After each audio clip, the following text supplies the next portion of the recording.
Welcome all of you.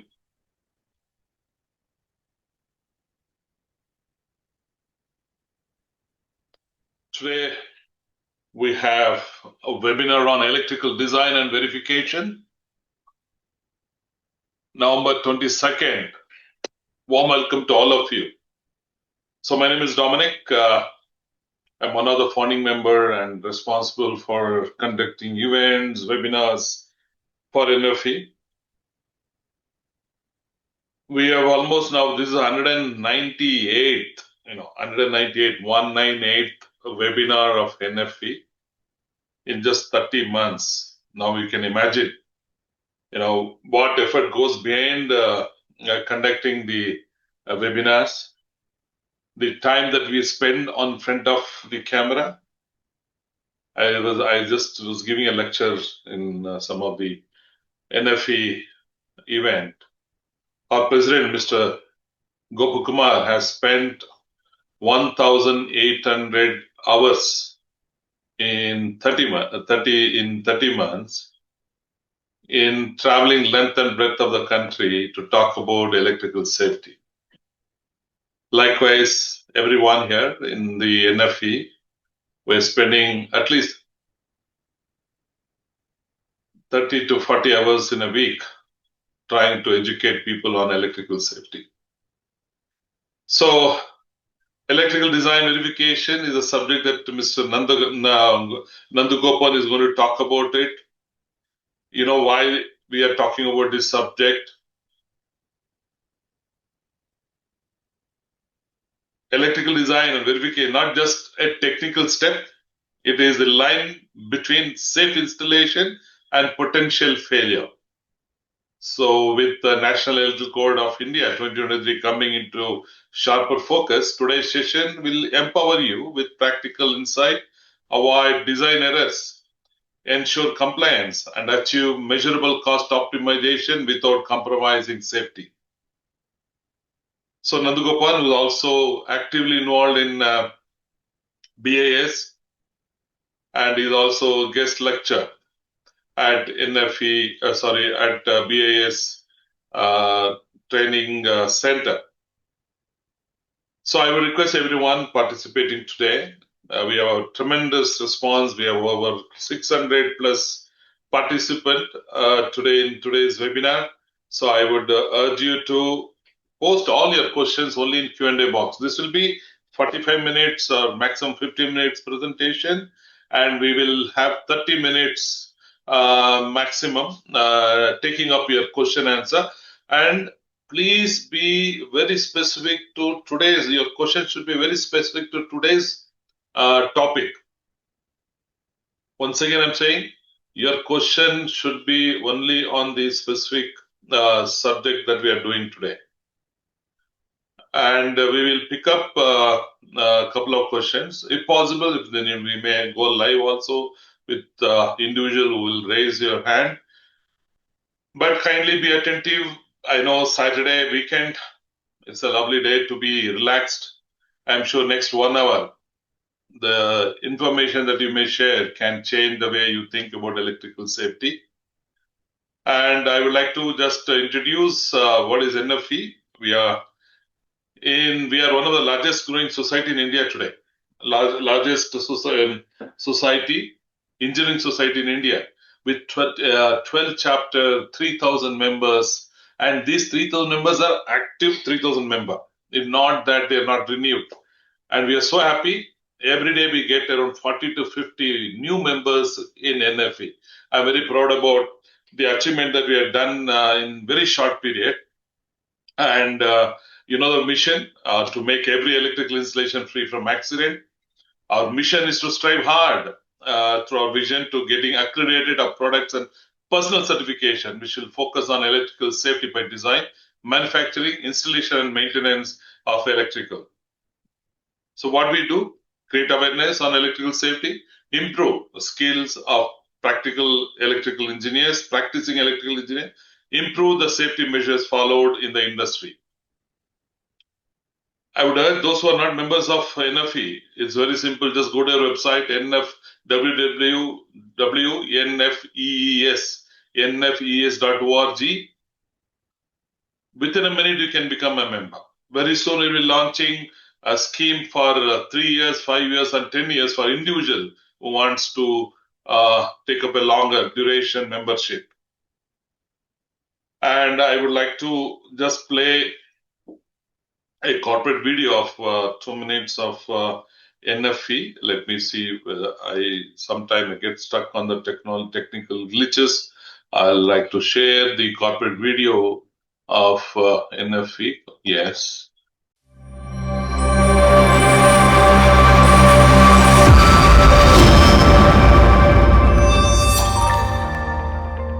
Electricity is the heartbeat of modern India. It lights our homes, powers our industries, runs our hospitals, and connects every corner of our nation. Yet behind every switch and circuit lies a silent responsibility, the responsibility of safety. Every year, thousands of electrical fires and accidents remind us that one loose connection can change lives forever. According to national data, over 25,000 electrical fires occur annually, claiming lives, destroying property, and halting progress. Most of them could have been prevented through better design, better supervision, and better awareness. The country witnessed repeated accidents and increase in casualties due to poor installations, lack of inspection, and absence of accountability. They decided to take action. Thus began a movement, the National Federation of Engineers for Electrical Safety, NFE. Started with a small group of like-minded professionals with only passion and purpose. They began spreading awareness through webinars, workshops, and training sessions, one city at a time. What started as a conversation soon became a nationwide movement for safety and change. In just a few years, NFE has grown into one of India's fastest-growing engineering societies, uniting over 2,500 plus engineers across 12 chapters in India. Each chapter drives its mission through learning, collaboration, and public awareness campaigns. NFE has conducted over 180 webinars and 50 workshops on the National Electrical Code of India, in collaboration with the Bureau of Indian Standards, BIS. These programs are helping thousands of engineers stay updated with safety codes, best practices, and new technologies. NFE's signature annual event, ElecSafe, brings together government leaders, consultants, manufacturers, and innovators. It celebrates best practices and showcases electrical safety products that make buildings and industries safer across India. NFE's student chapters inspire young engineers to design responsibly, while its professional programs help experts achieve certifications that matter.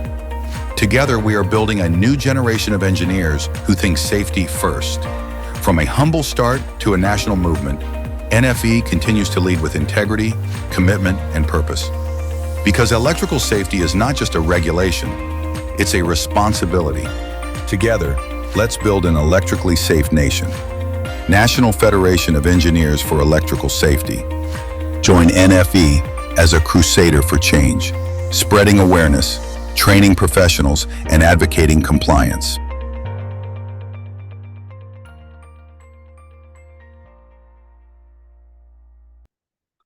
So I would like to introduce today's speaker, Mr. Nandu Gopan, who is the director of TNG Electrotech Private Limited. He has a strong background on electrical design and safety. Before leading TNG Electrotech, he worked with Cape Electric as an application specialist focusing on EMI and EMC design and electrical design verifications.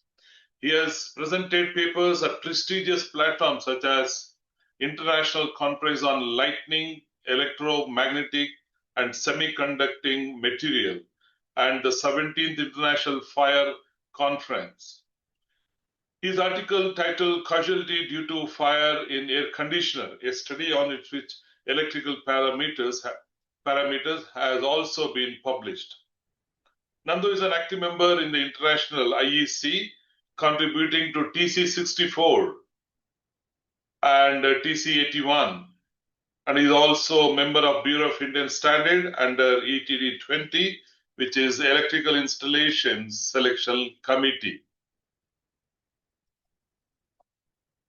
as you are aware, this is our 199th. Again, we have end of slide. Sorry, I need to unshare this. Let me see. I'm unshared. Yeah. So, welcome to Nandu, and I'm sure you're going to share your knowledge. And I would request everyone to please put your question only in the Q&A box, and after the presentation, we'll take your questions. Over to you. Over to you, Nandu. Yeah. Okay, sir. Thank you. Thank you very much for the introduction. So I'll start with the presentation now. Okay. So the topic for today's webinar is on electrical design verification and cost optimization for electrical design. So that is the topic. Now, on to the contents of the today's webinar. First, I'll be showing you some actual site conditions. After project completion, what is the site conditions? Like suppose we have gone for some testings, and what are the readings we are getting over there, and what are the whether the fault loop impedance and whether it is compliance to the standards. I'll just show some 5 to 3 slides about it to know about the actual site scenarios. Then after that, I'll be taking you on a basic design philosophy for the electrical design. It is pretty much basic thing. It is already mentioned in the standards, but I just want to more emphasize on it. Now, after that, I'll be taking about the fault loop impedance calculation, because in most of the site conditions, the fault loop impedance is not maintained properly. So one of the major ways to do fault loop impedance is you have to calculate it. So I'll be showing you how to calculate it and how to take a disconnecting time, and also I'll be showing you with an example also. So that's not to worry. Then after that, I'll be showing you how to reduce costing in projects. That is just a very basic slide. So I'll be opening some software and I'll be showing you how the projects are designed and what are the things to keep in mind so that you can do a better cost optimization. So now on to the contents. So I'll be showing you some, Nandu, yes, sir. Nandu, once again, there are a lot of comments saying screen is not seen, but I'm able to see the screen. Phone number is Nandu is not correct. 9 digit only. தப்பா இருக்கு phone number லாம் கொடுக்கணும் தப்பா இருக்கு சொல்றாரு. Screen is not displaying. Can you unshare and share again? One second, not sharing. I am stopping the sharing. Now I'll share it again. Screen 2. Some people say screen is visible, some saying yeah. Can you just give your comment if you're able to? I'm requesting the audience. Can you type in the chat box if you can see the screen, the PPT? Yes, go ahead. Now it says visible. Go ahead, Nandu. Okay. Thank you. So I'll just show you some present scenario in the sites. I'll not be showing you what sites it is. So obviously that is for confidential reasons, but just a general scenario on what is happening in these sites.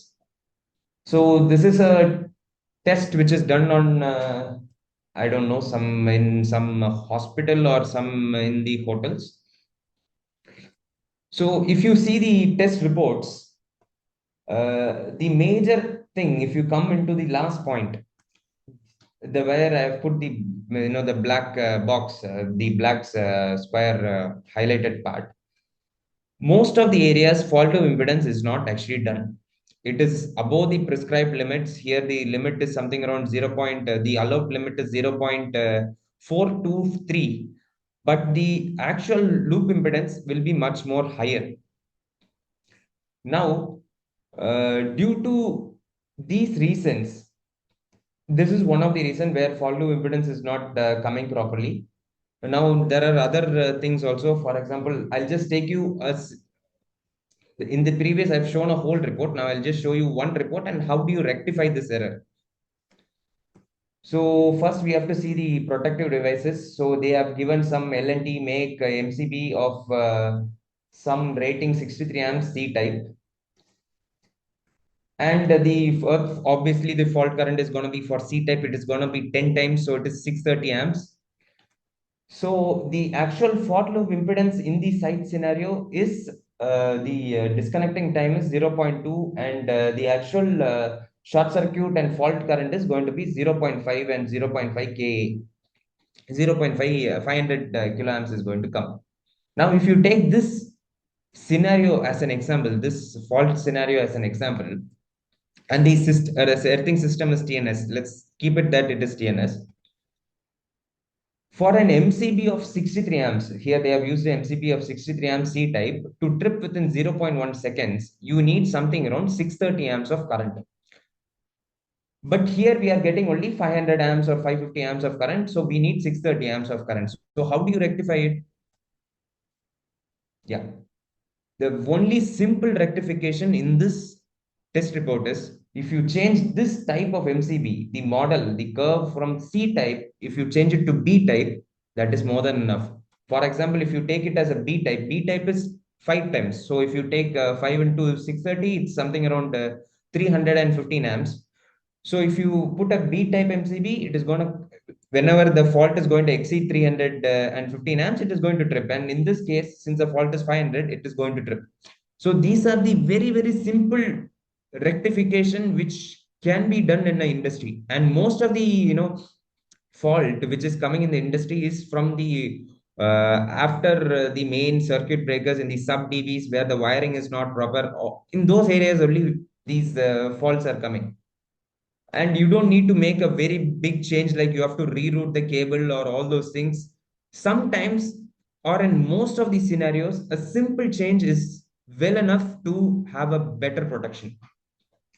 Now onto the site scenario. Yeah, now I'm just showing you about the load current and the MCB ratings also in the site. Like for example, sometimes, okay, you can't say it for sure, but sometimes you will not be able to give the correct load details, or sometimes the consultant or the designer will also not put the correct diversity factor.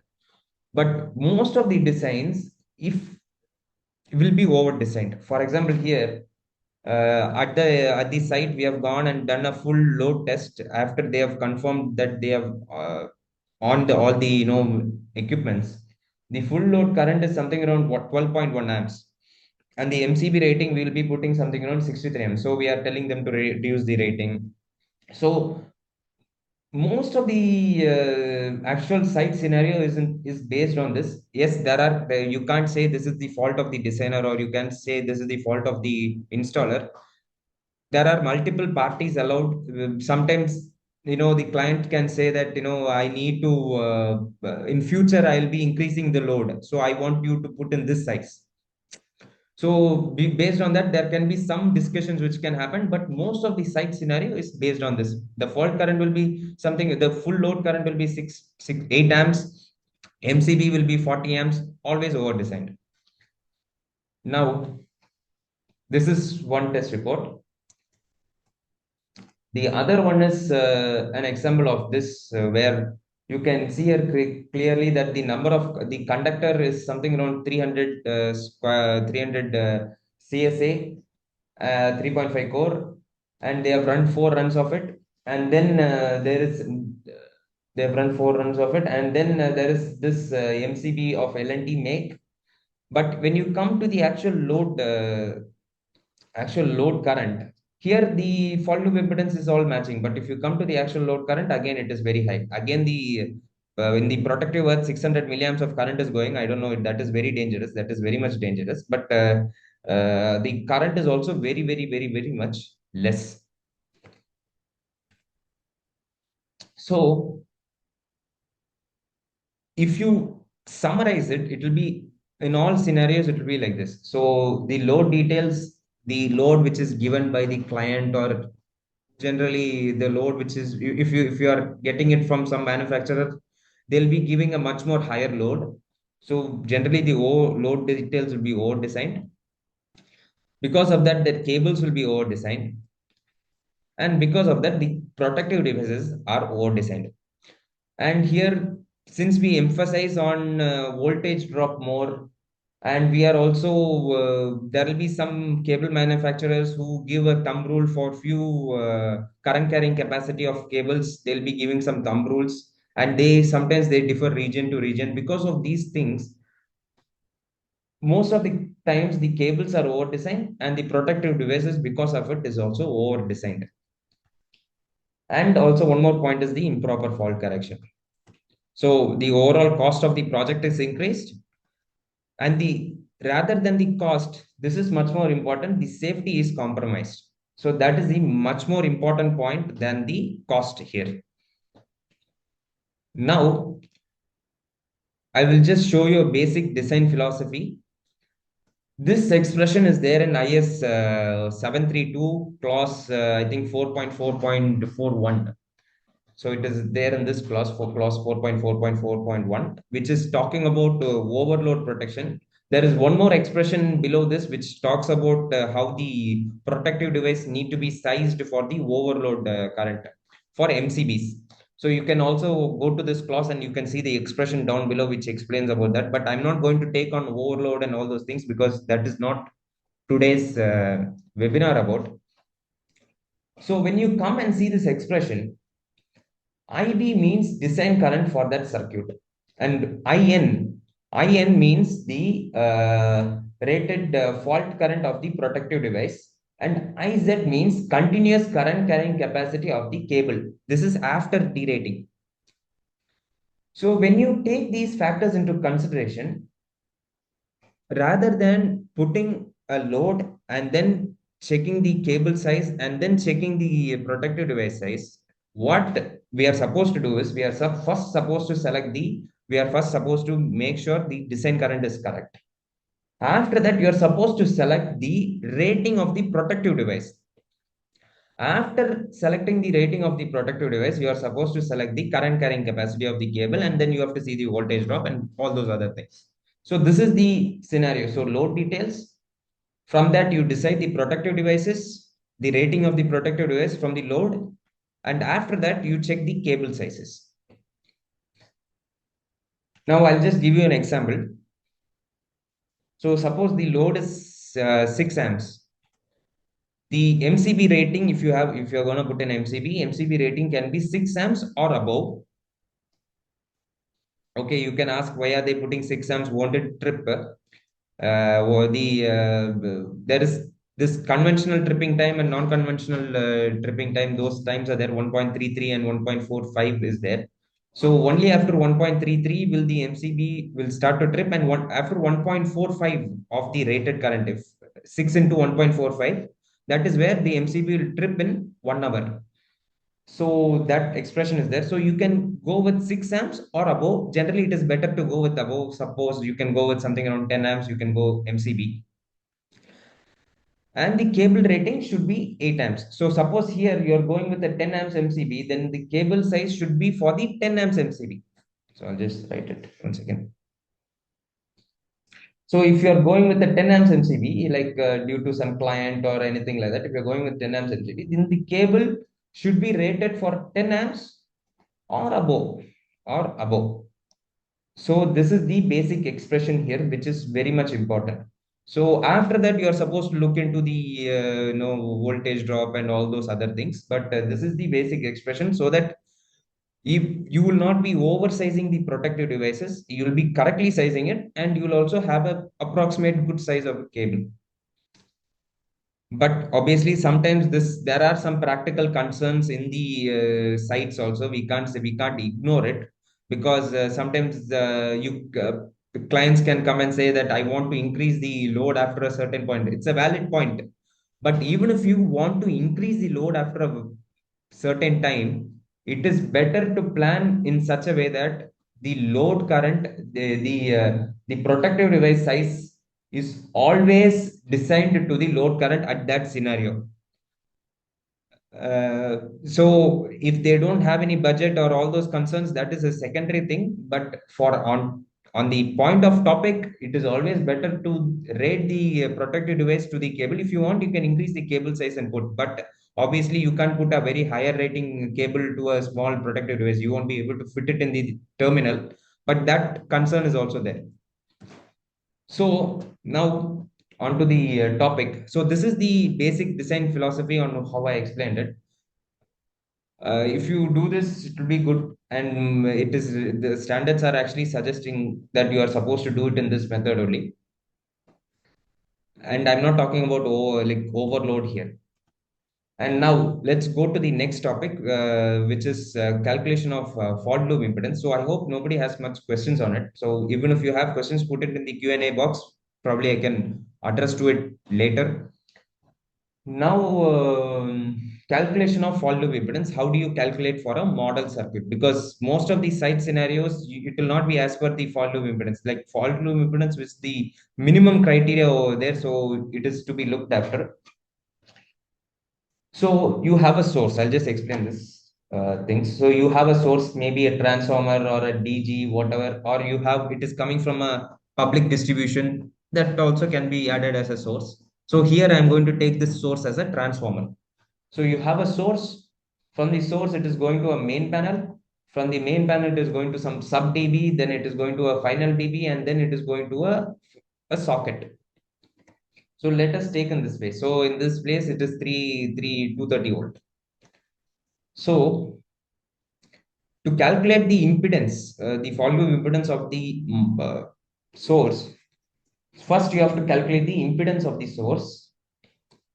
I'll be showing you how to calculate it. Then after that, you have to calculate the impedance of the line conductor. Suppose if this is the line conductor, and you have to calculate the impedance of this impedance you are supposed to calculate. Like that, you are supposed to calculate for whole line conductors, and you are supposed to calculate the impedance of the whole P conductor. So that's what I've written here. Impedance of the line conductor, impedance of the line conductor, impedance of the line conductor, impedance of the line conductor, and you have to add it all with the impedance of the earth conductor. So this is the basic philosophy. If you add all these values, you will be getting a value of ZE, that which is in terms of ohm. Now I'll take a model, ratings and all those things. So from that I can explain how do you make those calculations. So impedance of the source. Impedance of the source, I'm taking this as a model rating, which is rating of 315 amps, 350 kVA, 315 kVA per rated power. And the face-to-face voltage is 433 volt, and the Z percentage is 4.75 percentage. So first is you have to add that. With the line conductor, I'm putting a line conductor of 240 square mm, length is 25 meters. P conductor is also an aluminum conductor. I've considered an aluminum conductor. So in sub dB, this is the square mm 95 and T. And in ZP, in the P conductor of the sub dB is 50 square mm 50 meters. And this is 16 square mm copper into 50 mm 50 meters. Here also I'm putting the same size of P conductor, 16 square mm copper, 50 meters. And then to the socket is 4 square mm copper, 50 meters, plus 4 square mm copper, 50 meters. So when you add all these sources, Z1, Z source, Z1, ZP1, ZL2, 1, ZLP, P2, these things, this thing, this thing, this thing. When you add all these into this expression, you will be making this ZE value. So this is how to make it. Now, so how do you calculate? Okay, before calculating it, I want to emphasize on one point here, which is above that I am here. It is very much in the yellow highlight that reactance is not considered. So I'm not considering reactance in this because if I consider reactance, it is going to be much more complicated, which I'll be showing you much more later why it is complicated. Um, Now I'm ignoring reactance in this loop, and I'm going to talk to you about it. Now the source, as I mentioned previously, it is going to be 315 kVA. Voltage is this same rating, the same specification, and the line is this is the line. And now you have this formula. Obviously, everybody will know in the design industry, you'll have what is the Z impedance by value of it. So this is the value. This is the formula for it. The short circuit, the Z percentage divided by 100 into the voltage square by rated power. So this is the basic formula. It is also mentioned in IEC 60909 part 0 for calculating the ZT. Now the ZT is going to be something around, if you substitute all those values and multiply and substitute all those values, you are going to get a ZT of 0.0283 ohm. So you're going to get, so you already got the ZT of this value. Now, after that, you have to calculate the resistance of the cable, the resistance or impedance of the cable. So for that, it is resistivity by CSA of the conductor, resistivity by CSA of the conductor into length into 100. So I have put all the units here. So if you have any questions on the units, please do look it up here. I'll just remove that also. One second. Yes. So I've put all the units here also. So if you have any questions on the units, just look into it. One second.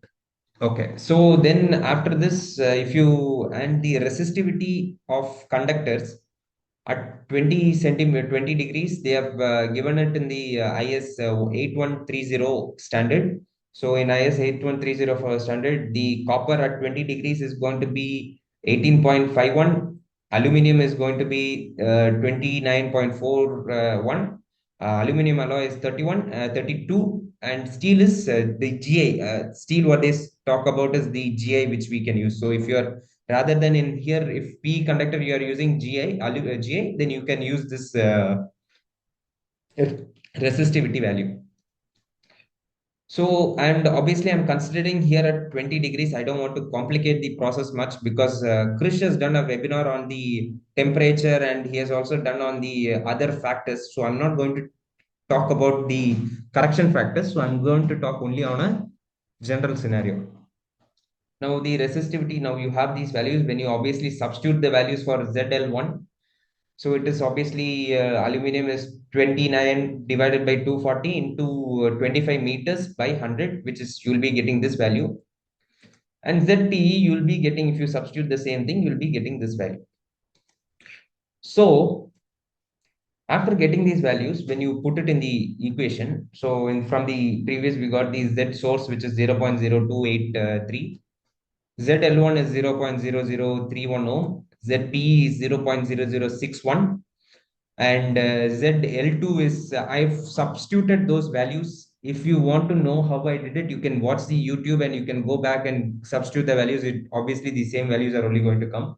So 0.0155, ZP, ZL2, ZP3, and ZL4 and ZP4. So these are the values for that.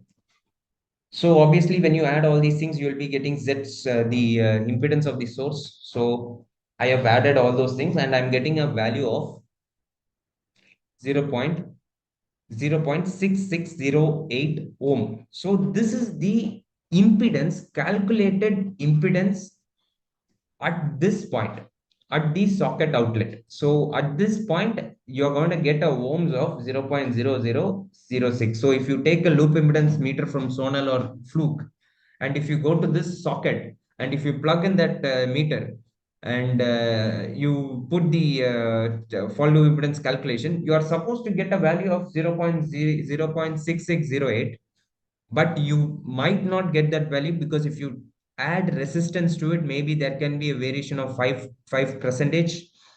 I mean, not reactance. If you add a reactance into this formula, you will get a variation of something around 5 to 2 percentage. You will get a variation. So in this area, you should get close to this value. Now, after doing the calculation, you have got the ZD, which is you already got the Z impedance. Now from that, you have to calculate the current. Obviously, the Ohm's law is there. I is equal to voltage by resistance. So your impedance, and you just do the calculation. And at 230 volt, you will be getting a current of 348 amps. I'm not considering the 2 by 3 factor also. So you'll be getting a current of 248, I mean 348 amps. Now, after getting this value, okay, you have got this value, you have got the fault current at that location, and you have got the what is it? You have got the loop impedance of that location. But with this, you are also supposed to uh, know that your protective device should trip in this fault current. So you have to make sure you are going to select a good protective device. So as per IS 732, the maximum disconnection time is 5 seconds for distribution circuits, and for final circuit it is 0.2 seconds. I'll just explain this. Give me a minute. So in this, if I'm going to take this dB, or if I'm going to take this dB, or if I'm going to take this dB, it is all going to be 5 seconds. Why they have put 5 seconds? That is due to selectivity, so that if this dB can trip, this should not trip, or this should not trip. So they have put a disconnection time of maximum 5 seconds. But for this socket, for this single phase socket, it is going to be 0.2 seconds. So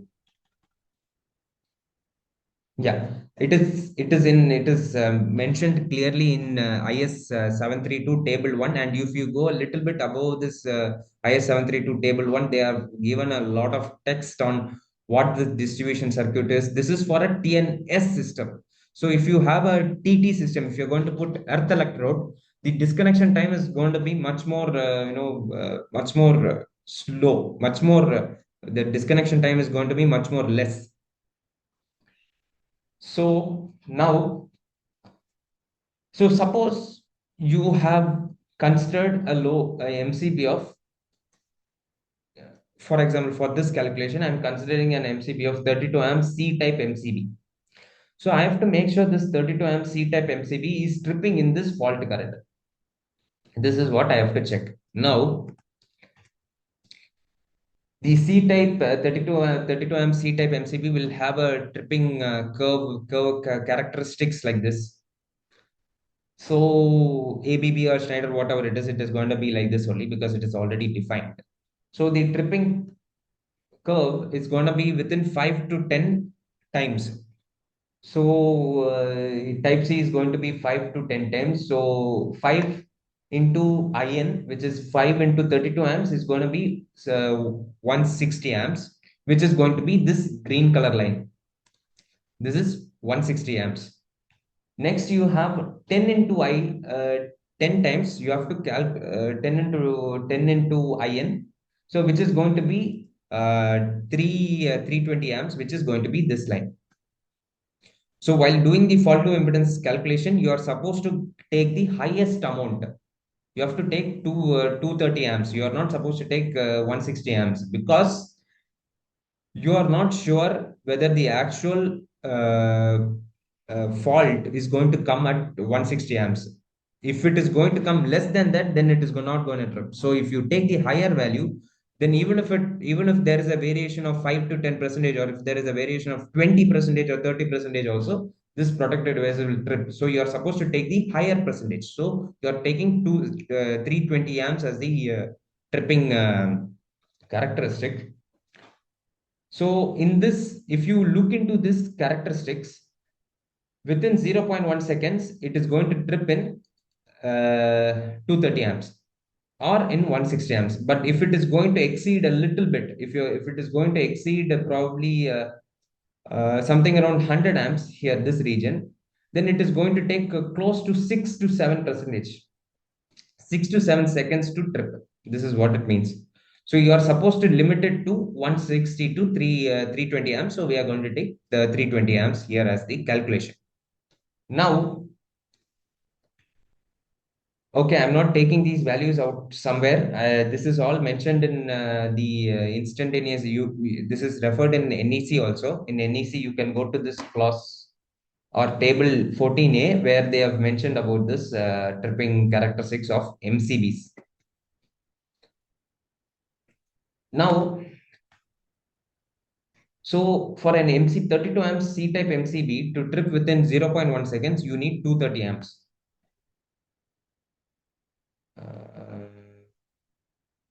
Second, I think I made a mistake. Yeah.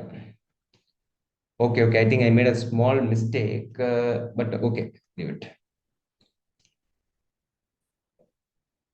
Okay, so this MCB will trip. I've made a mistake here. I just realized it right now. So this MCB will trip. If suppose this fault current is going to be less than 320 amps, if the fault MCB, the fault current is going to be less than 320 amps, if it is 319 amps, then you are supposed to change the MCB from type to type B, or you are supposed to decrease the size of the MCB to 25 amps. So you can do both of these changes. You can either decrease the tripping curve from type C to type B, or you can change the rating of the MCB from 32 amps to 25 amps. So these two things can be done.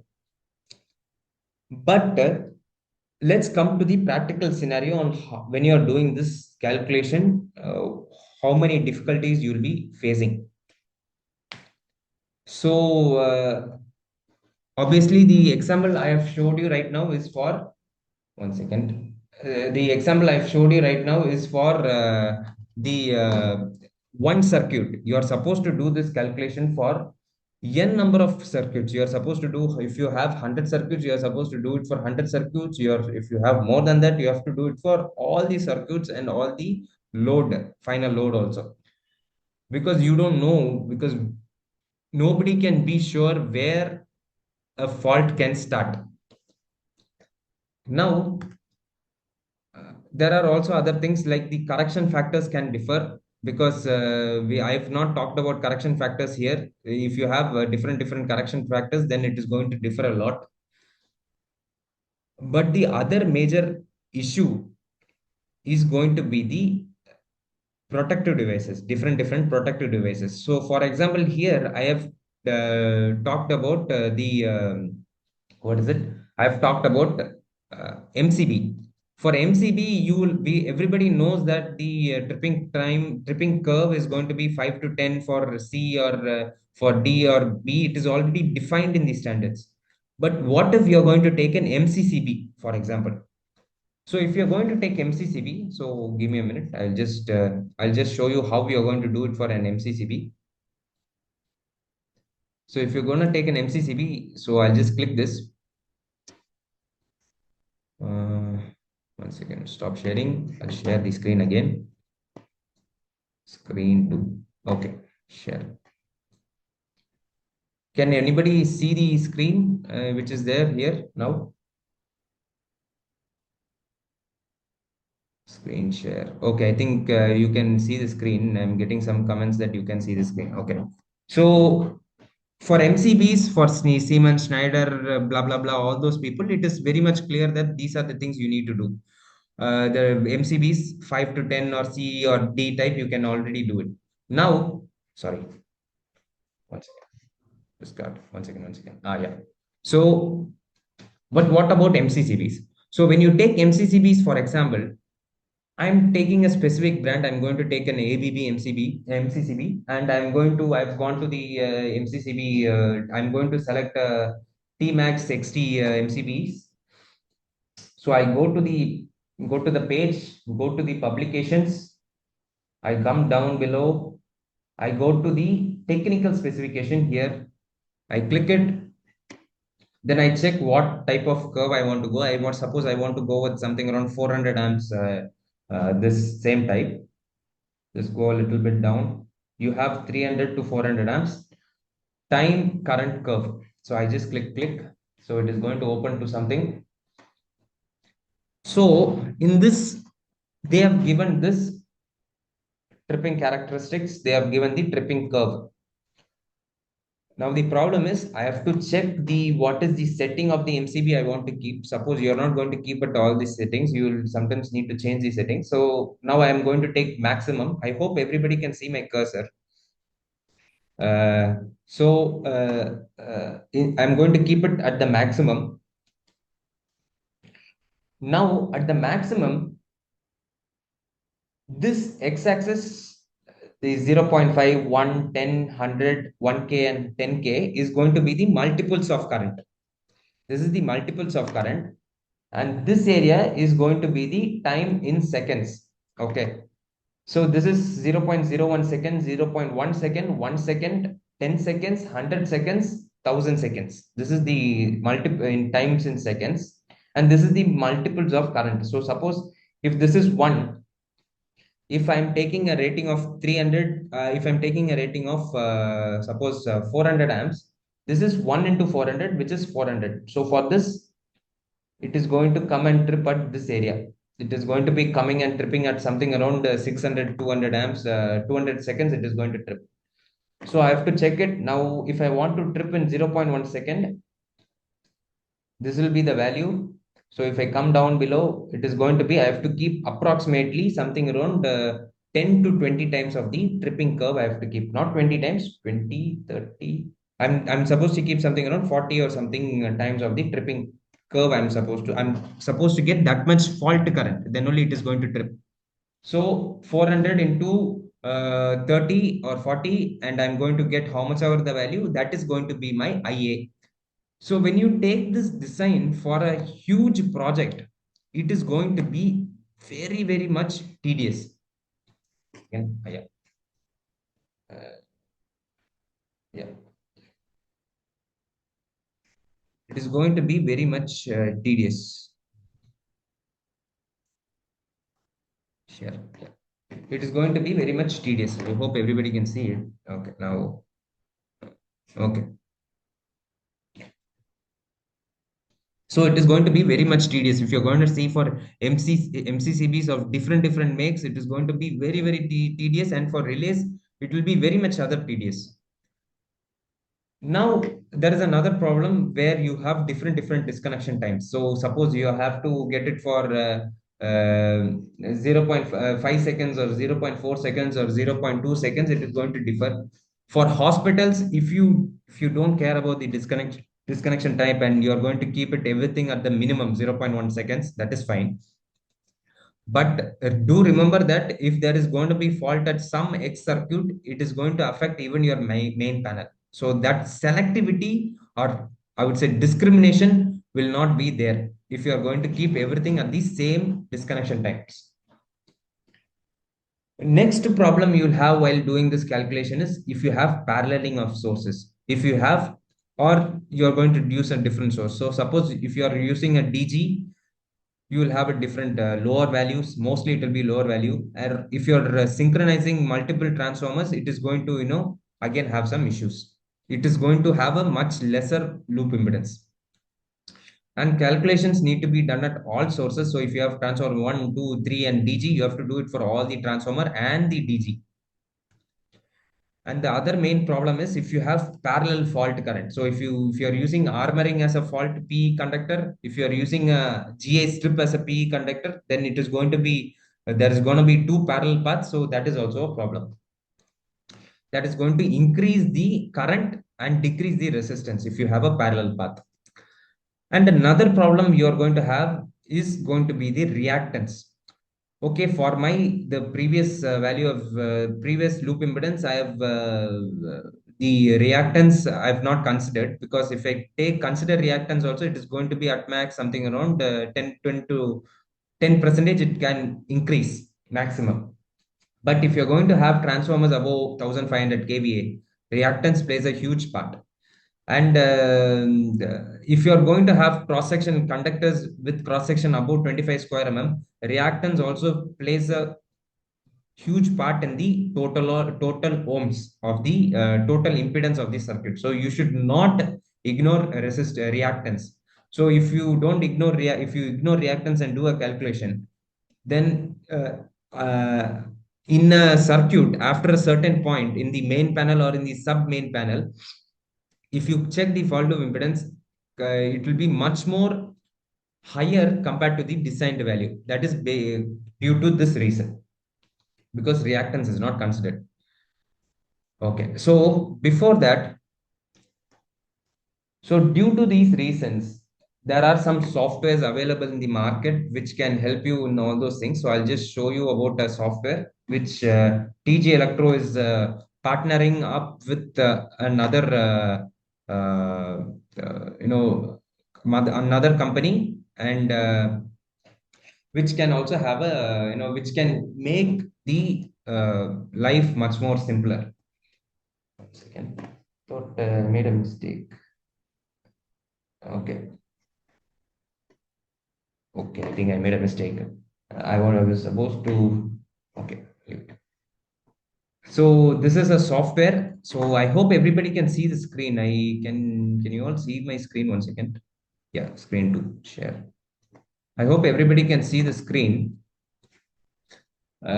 So this is a residential complex of we are going to. I'm only having the common load of a residential complex now, and they have something around close to three transformers parallel to each other. Not parallel. This is not parallel because the bus coupler is not on. Uh, Bus coupler is not on. You have something around close to three transformers, and it is all going to each load, and this is all going to be the common load. Now, when you take this uh, circuit as an example, at this area, the loop impedance is going to be something around the loop impedance. It will also be showing you all the loop impedance, what is the maximum z percentage. It will automatically calculate the resistance and reactance. I have put a busbar trunking system. It will automatically do so these issues. What I would suggest people is either ask for things like this, or make a proper calculation. So one of the major issues you'll be avoiding while doing these, using these softwares, I'll show you a software in a little while, but before that I'll just take a little bit on the PPT. So when you calculate all these things wrong, when you are going to overcomplicate all these fault loop impedance calculations, uh, these are the issues mostly you'll be facing. It is going to affect the costing of the project, obviously. So most of the cables and protective devices are going to be complicated. You are going to have wrong service and ultimate braking capacity of the protective devices. You are going to rely too much on the voltage drop. You are going to have improper calculation of fault and short circuit current in each dBs. And you are going to have, if you are going to have improper load details and many more. So for this, I'll just show you this example. Okay. So this is the residential tower. I'm not going to show about the tower or what client or all those things are. I have removed all those details. So here, if you come to the main panel, panel section, if you just double click it, they'll be showing a fault current of something around 42 amps, or for earth fault current of 32 kiloamps. But major thing is this earth fault current at this location can be 32 kiloamps. But when you come just below it, suppose this downstream, when I'm going to take this streamer, for example, which is going to be this one. Yeah. If I'm going to take this utility panel, the fault current at this location is going to be only 2.755 kiloamps. Obviously, there are some errors in it. There are something around 500 or 600 errors in this. Do ignore this because this is a project which we have got and we are doing some design verification. So when you are going to see the fault current, earth fault current, it is going to be very, very much lower. The earth fault current at this location is going to be 2.77 kiloamps. But at the main panel, it is something close to 32 kiloamps. Now, at the same area, I have to show a little bit on this main panel. If you are doing a proper design, you will also be reducing the protective devices size and also be cable sizes, or you will be increasing it as per the need. Now, here, when you see I've showed you a first example of the design philosophy where you are supposed to keep the design current. Then you are supposed to design the the busbar trunking system and all those things. You are supposed to, no, first you are supposed to do the design IB, design load current, then you are supposed to choose the protective device size, then you are supposed to choose the cable size. So suppose you take this for example, the IB design current is going to be 0.5, I mean 5050 amps.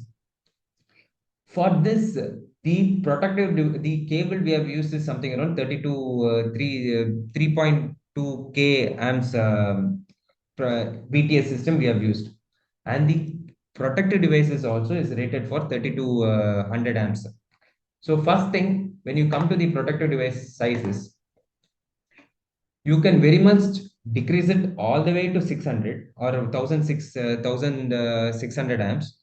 Or in the same scenario, you can also tell your installer or you can tell the client, okay, for now I'm going to design it for 1000 to 3200 amps. But you know what? While doing the actual load, you reduce the load to this zero point 0.5 of this specific circuit breaker. So obviously we have all the circuit breakers, ABB, Siemens, Schneider, and all those major peoples are there. So you say you select that specific brand of that and specific model, and you say you're gonna keep at this model, and you click select. Suddenly, you can also reduce your cable size. You can also reduce the BTS size to something around 1600 amps,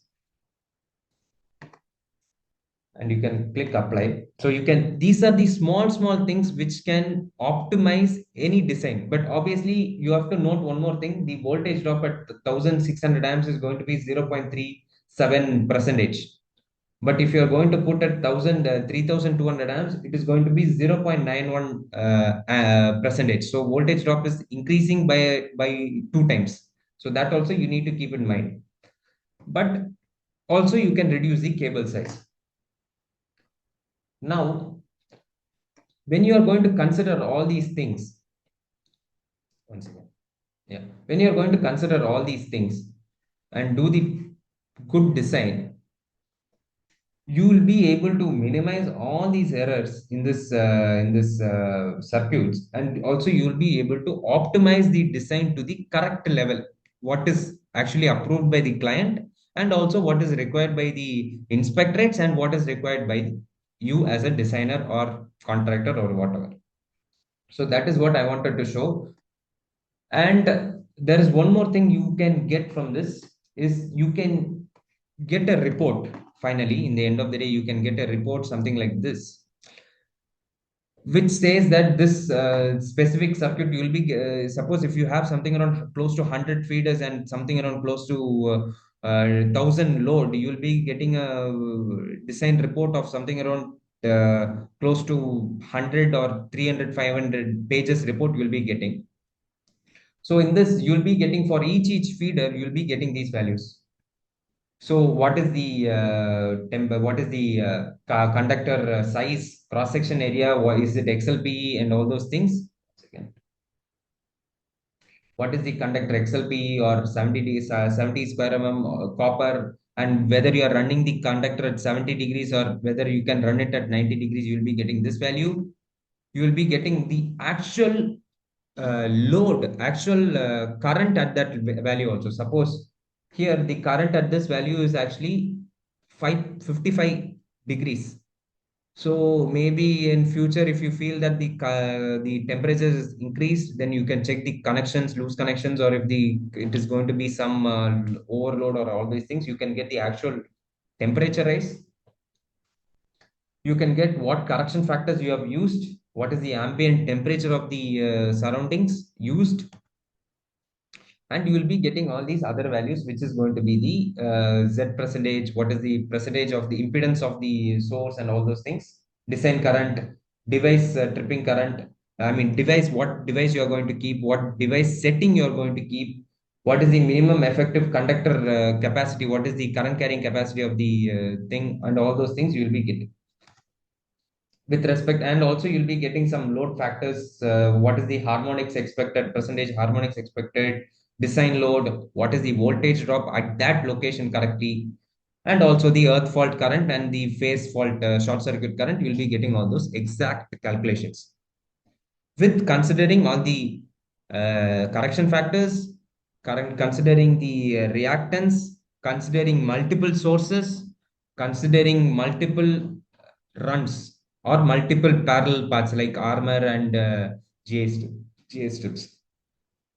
So this is what is required. So now for the same project, not for this project, for another project, we have just done a small design verification. Not design verification, they wanted to do a little bit on the costing part. So I've just made that same costing into a PPT, and I just wanted to show you all on how you will be able to save the amount by selecting the. I'm talking only on protective devices. I'm not going to go into the cables, because if I take cables here, then there can be a problem of voltage drop, and there can be a problem of other correction factors and all those things. So I'm not touching the cables at all. I did for the project, I have reduced the cable size also, but here I'm going to show only on the protective device part. So that is what is much more important. If you, that will also save a lot of um, uh, it will increase the safety also. So I'm going to talk only on the protective devices. So you have a 16 amps MCB, they have something around, and I have changed it to a 6 amps MCB, close to 166 numbers. So the cost wise, it is going to be the same cost. Maybe if you have a better costing, I don't know, but this is the costing I have received from people. So please, if you have some better cost, maybe it can be different or all those things. Please ignore it. So 16 amps, 6 amps, so something around 1,600, 166 amps. Numbers, it is same. Now they have also used 100 amps MCBs. So we have changed it to 40 amps MCBs, which is close to 15 numbers. The decrease in cost is approximately 80%. You are getting a decrease in that percentage of cost from 100 amps to 40 amps MCBs. When you take 40 amps MCBs, we have decreased it to a 16 amps MCB for that project, which is close to something around 30 numbers, which is a 20% decrement. And other MCCBs, we have overall, we have taken all the MCCBs, which is close to a large number, 40 numbers. And when you, and we have put the correct MCCB ratings with the fault current, the ultimate braking capacity and the service braking capacity, we have put to the correct number. So that is close to something around 40, and there is a decrement of something around 20 percentage. For example, when you, the overall costing, I'm not really sure, but it came close to something around 20 lakhs. When we take a 25% decrement from all these above numbers, it is coming close to something around 7 lakhs saved. Yes, this is not a big saving in a project, because we'll be dealing it in something around crores or 20 crores or 30 crores projects. Electrical contractors scopes will be there, but this scope for this project, for your information, I'm only showing it for protective devices alone. If you're going to take cables, and if you're going to take BTS sections, and if you're taking all those other components into consideration, this is going to save at the maximum. It is going to save, even if it is a 5% save from the overall project cost, it is going to come in a very big amount. Yes, there can be other type of clients or any contractors, or say they can say that I want to get more safety and I don't care about putting 5 kiloamps. I don't mind putting an earthing system for 5 kiloamps. I can put it for 10 kiloamps or 20 kiloamps. They can say it. But what I would really suggest is, rather than, you can save the cost in all these protective devices, cables, and all those things. And you can also, in the same project, you can, rather than using a cable tie for cable tray, you can put the cost for cable, what is it, clamps for cable tray. You can go with the cable clamps. You can use a cable clamps for all the cables, or you can go with a better quality double compression cable metal glands. All those things can be improved in a project. So rather than saving the cost, I would say it is better to optimize to another same field. That is much more important. And also one more thing, This project is actually a well-designed project. To me, the previous project which I showed you, which had something around close to 100 failures, 1,000, I mean 600 errors. This project had very less failures, and it was a well-designed project. In a well-designed project, if you can save a small amount of cost on a very huge scale project, you will be saving a very good amount of cost. So, like this, I want to conclude. So, thank you very much. So, if anybody wants to know about the, the costing of the project, costing, or if you want to know about the software I've showed, just you can just write an email to ng@tgelectro.com. I think the phone number is little bit. I think I made a mistake in the phone number also. So, but you can write an email to me. Thank you very You can much collect it, for this. Nandu, now. You can just say escape, just change the number, put a number. I would welcome all the participants to put your questions in the Q&A box relevant to the today's topic. So, Nandu, very well explained. You are saying the software that you developed. I think, if I remember, this is in line with National Electoral Code of India 2023. So, all the parameter that you have made it in the software that meets the requirement as per the National Code of India and 2023, and it will not allow, the design will not allow you to deviate or make any mistakes. That's what I understand from your presentation, that software is a tool for designing a circuit in a building, which otherwise takes 10 days. If you use this software, it's just a one-day work. Am I right? I'm looking from the convenience side of it. Sir, actually, to be honest, a project, when they are going to start designing the project, they can make a small schematics in AutoCAD or all those things. That is fine. But when they go for the tendering process and when they finalize the contractor, it is going to take some time for them to finish the whole project. So, at that they have to order the transformer, they have to order the DG. At these times, they can make a proper design and they sit with the client and they make a proper design in the software and all those things, then they will be able to do a much better job. I think that is where we are lagging very much in the industry. So, I would suggest to use this software in that area. So this software is what, available free for everyone, or are you giving on trial basis to all the consultants and those who are in? There is a trial basis, something around 14 days trial license is there. If you want, I can also extend the days, but there is a 14-day trial license is there.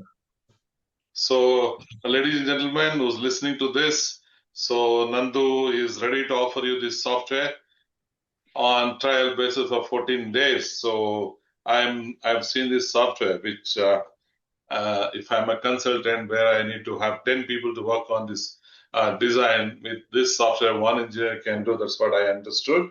And in most of our NFE workshops, we demonstrate this software. It's a wonderful tool for not to miss any circuit points and also avoid a wrong design. So let me pick up a few questions quickly. Nandu, here he says the first question, I will take only relevant. I will not take which is not relevant. So allowable fault loop limits. Anup Kumar is asking, what is the allowable fault loop limits? Sir, actually, we will not be, Anup sir, we will not be actually saying, we can't say a value of this is the limit or all these things. The standard only says that you are supposed to have it disconnected within 0.2 seconds or 5 seconds or zero point 0.1 seconds. So there is no limits, only disconnection times which is there. From that disconnection time, you have to choose the MCBs, and from the MCB, you are supposed to get the loop limits. So this is not an easy answer, but it depends on the which circuit and all those things are there. Okay. Okay. The next question is Deshmukh. You are saying in first slide for 535 amp fault current, just we change the type type of MCB, but tripping second will be vary when it is sensitive load is like some equipment type C only, correct type B only for lighting code. Hope you could understand that. Yeah, I can understand the question. This is actually a valid, Dinesh Kumar. this is, Yeah. yeah, this is actually a valid question because I have not checked the load at that MCB. I have not checked the load. What I have given at that time is an example. What I've maybe you can change the current, or if you want to have safety, either you have to change the type of circuit breaker, or you have to change the MCB rating. But before choosing the MCB rating, you are supposed to also check the load. Suppose if you have motor loads, it is better you go with the D type or C type MCB. But if you have lighting, then you can go with B type. But if you have motor, then it is better you don't go with B type, provided you are going with the same rating of MCBs. So if you're going with a higher rating MCB, then it is not going to trip. But yes, that is it. Venkatesh is asking, B-type MCB, is it allowed to use in the industrial application? Sir, that depends on what type of load you're going to connect it with. If you're going to connect it with the lights, then it's fine. But motors, then I would suggest not to. You can go with C or D type. So, Arinder, how to ensure to protect earth leakage in battery rack of UPS? Sir, actually, this question, there is some Not discussion related in to the NFE today's. also. This is not, yes. Okay, There is let's some, skip. there, yeah, on this question, there is some discussion in the NFE group where Apav sir is also giving a lot of comments on it. So we can skip that question. I don't know, Apav sir is there in this group. I just wanted to have him It's on a board. very Let's see. complicated answer, sir. Uh-huh. Complicated answer is Apav sir is here. Apav, sir, yeah, allowed to talk. Sir, Apav sir, I am promote as a panelist. Yes, Apav sir there. Apav sir, you You want to can. comment on that? Though it is not a subject, but anyway, I'll keep that in reserve for when you are there. So, Nitin Gorpade, against the demand of copper cable by equipment supplier, we lay aluminum cable. That is against demand of 10 square mm, we lay 16 square aluminum. Mm, uh, there can be other reasons why the equipment manufacturer says it, because generally the equipments are tested for, they are going to, if you're going with a good quality equipment supplier, they will say that you need to have a Z percentage, ZE, they will give a ZE value, and you are supposed to achieve that ZE value in the equipment terminal. But sometimes in India, we say that rather than saying the ZT value, we say about we tell about you put aluminum cable or copper cable. I will not be able to comment on this, but going with a higher size, I feel it is okay, but I can't give a specific answer. I have to, on terms of safety, it can maybe it can be higher, or you can ask the supplier to give a rating in aluminum, and you can put the same rating. That's not going to be a difference. Name and price of the software, you can just there are multiple ranges in the software, which is going to be, if you're going to do for small homes, it is a different range. If you're going for a house, it's going to be a different range. If you're going to do for a mall, it depends on number of circuit. If you're going to do for unlimited amount of circuits, like suppose hospitals or shopping malls, it is going to be a different range, which is something around 2 lakhs for a perpetual license. You will be owning the license for 2 lakhs. But if you are going to do for small homes, it is going to be something around 50,000 for the perpetual license. So it varies. And Okay. the next question. Next question, Nandu, how do you calculate ZE in software?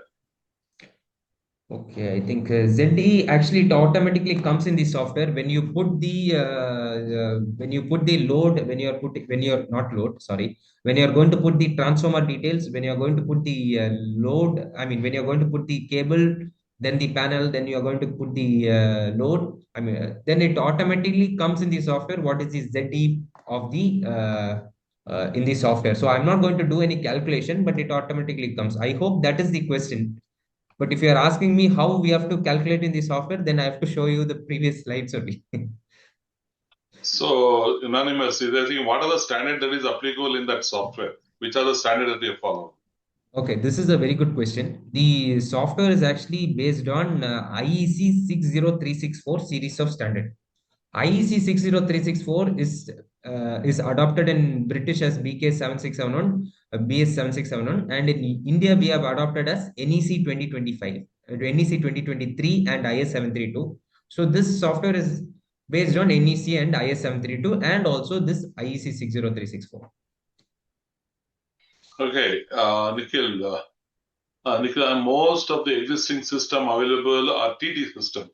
Is there provision in software for TT system also for all shown calculation?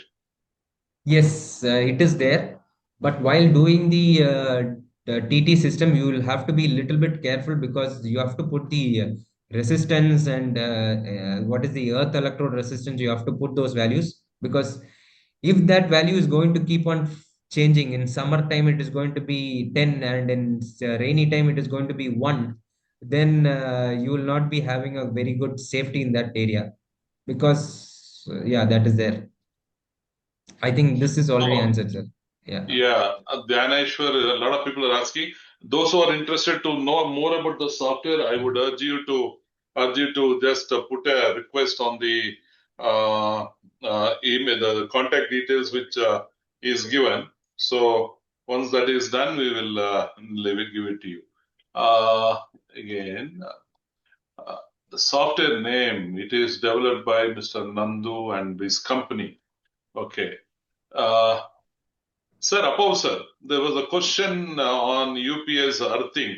Can you, since he's online, can you just, Nandu, can you just ask Apav sir what is that really is asking for?